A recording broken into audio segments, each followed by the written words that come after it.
آیت لا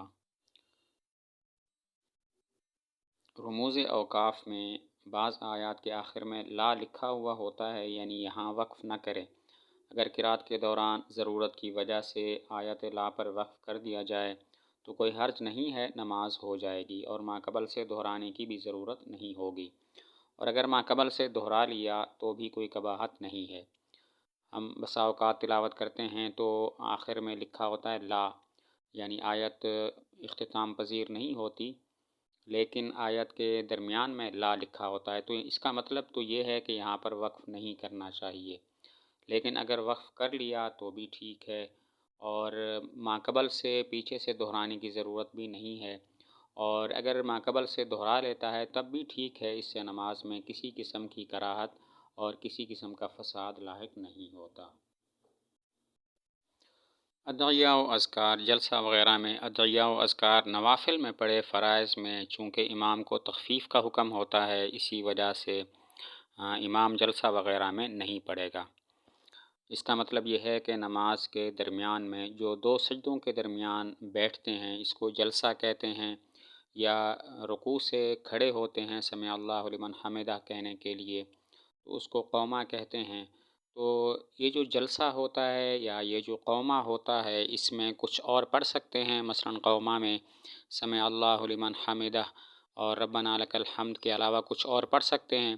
دو سجدوں کے درمیان جو بیٹھتے ہیں تو اس میں کچھ پڑھ سکتے ہیں، تو اس کے بارے میں حکم یہ ہے کہ نوافل ہوں تو پڑھ سکتا ہے، ایسی دعا پڑھ سکتا ہے جو عربی میں ہو اور لوگوں کی کلام کے مشابہ نہ ہو، دعا اور ذکر کر سکتا ہے۔ لیکن فرائض میں چونکہ امام کو حکم ہوتا ہے کہ تخفیف کرے، لمبی نماز نہ پڑھائے، فرض نماز، اسی وجہ سے وہاں پر امام کے لیے ٹھیک نہیں ہے کہ وہ قومہ میں یا جلسہ میں کوئی اور دعا پڑھے جو منقول نہیں ہے، جو نماز کے ساتھ خاص دعا نہیں ہے، تو وہ نماز کے اندر نہ پڑھے۔ 5 وقت کی فرض نماز اور جمعہ کی نماز جماعت سے ادا کرنے کے لیے اذان دینا مردوں پر سنت مؤکدہ ہے، اور اگر اذان نہیں دیں گے تو گناہ گار ہوں گے، اور یہ شہر اور بستی کے لیے سنت مؤکدہ علی الکفایہ ہے، یعنی ہر شہر اور بستی میں اگر ایک آدمی بھی اذان دے دے تو سنت علی الکفایہ ادا ہو جائے گی۔ اس کا مطلب یہ ہے کہ جو فرض نمازیں ہیں ان کے لیے اذان دینا سنت مؤکدہ ہے، اسی طرح جمعہ کی نماز باجماعت جو ہوتی ہے اس کے لیے بھی اذان سنت مؤکدہ ہے۔ اگر اذان نہیں دیں گے تو پھر گناہ گار ہوں گے، اور یہ جو سنت کہا ہے یہ سنت مؤکدہ علی الکفایہ ہے، اور علی الکفایہ کا مطلب یہ ہوتا ہے کہ پورے شہر میں اور پورے بستی کے اندر اگر ایک آدمی بھی اذان دے دے تو سب کی طرف سے سنت علی الکفایہ ادا ہو جائے گی، لیکن اگر کوئی بھی اذان نہ دے تو پھر سب گناہ گار ہوں گے۔ ان نمازوں کے علاوہ باقی کسی بھی نماز کے لیے اذان سنت نہیں ہے۔ یہ جو 5 فرض نمازیں ہیں صرف ان کے لیے اذان سنت ہے، اور باقی نماز جنازہ ہو گئی یا نماز عید ہو گئی، اسی طرح بعض نمازیں ہوتی ہیں وقتی طور پر ادا کی جاتی ہیں، جیسے صلاۃ الاستسقاء ہے یا سورج گرہن کی نماز ہے یا چاند گرہن کی نماز ہے، تو ان میں کوئی وہ نہیں ہے، اذان نہیں ہے، اذان سنت نہیں ہے۔ اگر مقیم اپنے گھر میں تنہا یا جماعت کے ساتھ نماز ادا کر رہا ہے تو اذان دینا مستحب ہے۔ کوئی آدمی مقیم ہے یعنی سفر پر نہیں ہے اور اپنے گھر میں نماز پڑھ رہا ہے یا اپنے گھر میں جماعت کے ساتھ نماز پڑھ رہا ہے تو ان کے لیے بھی اذان دینا مستحب ہے، یہاں پر اذان دینا سنت نہیں ہے۔ مسافر کے لیے بھی اذان چھوڑنا مکروہ ہے۔ مسافر سفر میں ہے، نماز کا وقت ہو گیا تو نماز سے پہلے اذان دینا چاہیے، اور اگر اذان دیے بغیر نماز پڑھیں گے تو یہ مکروہ ہے۔ اگر نماز جنگل میں پڑھ رہے ہیں اور جماعت کے ساتھ پڑھ رہے ہیں تو پھر اس صورت میں اقامت کو اگر چھوڑ دیتے ہیں تو یہ مکروہ ہے، لیکن اذان چھوڑ دیتے ہیں تو یہ مکروہ نہیں ہے۔ جنگل میں باجماعت نماز کی صورت میں اقامت کہنی چاہیے، اقامت کو اگر چھوڑ دیں گے تو یہ مکروہ ہے، اذان چھوڑنا مکروہ نہیں ہے۔ عرفات اور مزدلفہ میں جو 2 نمازوں کو جمع کرتے ہیں تو پہلی نماز کے لیے اذان و اقامت کہے، اور دوسری نماز کے لیے صرف اقامت کہے۔ عرفات اور مزدلفہ میں 2 نمازیں اکٹھی پڑھتے ہیں، جمع کرتے ہیں، تو جو پہلی نماز ہوگی اس کے لیے تو اذان اور اقامت دونوں کہنے چاہیے، اور دوسری نماز کے لیے صرف اقامت کافی ہے۔ ایک سے زائد مؤذنوں کا ایک ساتھ اذان دینا جائز ہے، اس کو عرف عام میں اذان جوق کہتے ہیں۔ بڑی بڑی مساجد میں اس کا رواج ہے، پہلے حرمین شریفین میں بھی اس کا رواج تھا۔ اگر مسجد بہت بڑی ہے تو ایک سے زائد مؤذن بیک وقت اذان دے سکتے ہیں، اور یہ جائز ہے۔ پہلے اس کا عرف تھا، حرمین شریفین میں بھی ایسا ہوتا تھا کہ وہ بڑی مسجدیں ہیں تو ان میں بیک وقت کئی مؤذن اذان دیتے تھے، اب وہاں پر رواج نہیں ہے۔ تو یہ صرف جواز کی حد تک ہے کہ بڑی مسجد میں ایک سے زائد مؤذن بیک وقت اذان دے سکتے ہیں۔ عورتوں کے لیے نماز سے پہلے اذان دینا مسنون نہیں ہے۔ یہ جو اذان سنت ہے یہ صرف مردوں کے لیے ہے، عورتوں کے لیے نہیں ہے۔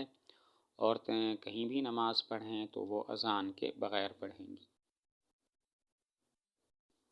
اذان اور اقامت کے درمیان فاصلہ۔ مغرب کی نماز کے علاوہ باقی 4 وقتوں کی نمازوں میں اذان اور اقامت کے درمیان اتنا فاصلہ کرنا مستحب ہے کہ کھانا کھانے والا کھا پی کر فارغ ہو جائے اور قضاء حاجت کرنے والا اپنی ضروریات پوری کر کے فارغ ہو جائے۔ 5 نمازیں ہیں، ان میں مغرب کو چھوڑ کر باقی جو 4 نمازیں ہیں ان میں اذان اور اقامت میں اتنا وقت ہونا چاہیے، درمیان میں اتنا وقت ہونا چاہیے کہ کھانے والا اپنے کھانے سے فارغ ہو جائے، قضاء حاجت سے فارغ ہو جائے، اپنا وضو اطمینان سے کر سکے۔ البتہ جو مغرب کی اذان اور اقامت ہے اس کے درمیان کوئی فاصلہ نہیں ہے، مغرب کی اذان کے فوراً بعد بھی نماز شروع کی جا سکتی ہے۔ اذان بیٹھ کر اذان دینا مکروہ تحریمی ہے، ایسی اذان کا اعادہ کرنا مستحب ہے۔ اگر بیٹھ کر اذان دی تو یہ مکروہ تحریمی ہے، صرف مکروہ نہیں ہے بلکہ ایسا مکروہ ہے کہ جو حرام ہونے کے بھی قریب ہے۔ اگر بیٹھ کر اذان دی گئی تو اس کو دوبارہ دینا ضروری ہوگا اور دوبارہ ادا کرنا مستحب ہوگا، اذان کی کلمات دوبارہ کہے۔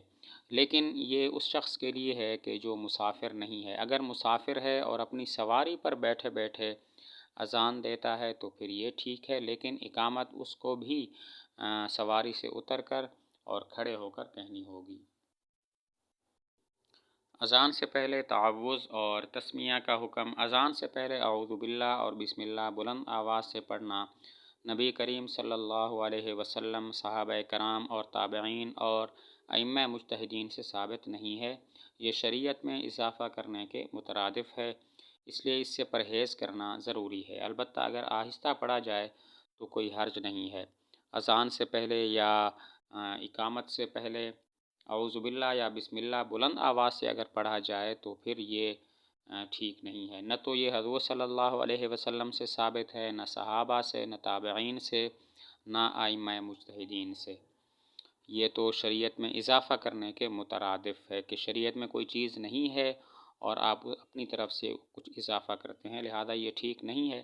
البتہ اگر آہستہ پڑھتا ہے، بلند آواز سے نہیں پڑھتا تو اس میں کوئی حرج نہیں ہے۔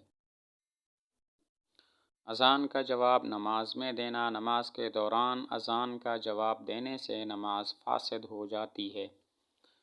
اذان کا جواب دینا چاہیے لیکن نماز کے اندر نہیں۔ اگر کوئی نماز پڑھ رہا ہے اور دوسری طرف اذان شروع ہے اور یہ نماز کے اندر ہی اذان کا جواب دینے لگ جاتا ہے تو اس سے نماز فاسد ہو جائے گی، نماز ٹوٹ جائے گی اور اس سے نماز کو دوبارہ پڑھنا ضروری ہوگا۔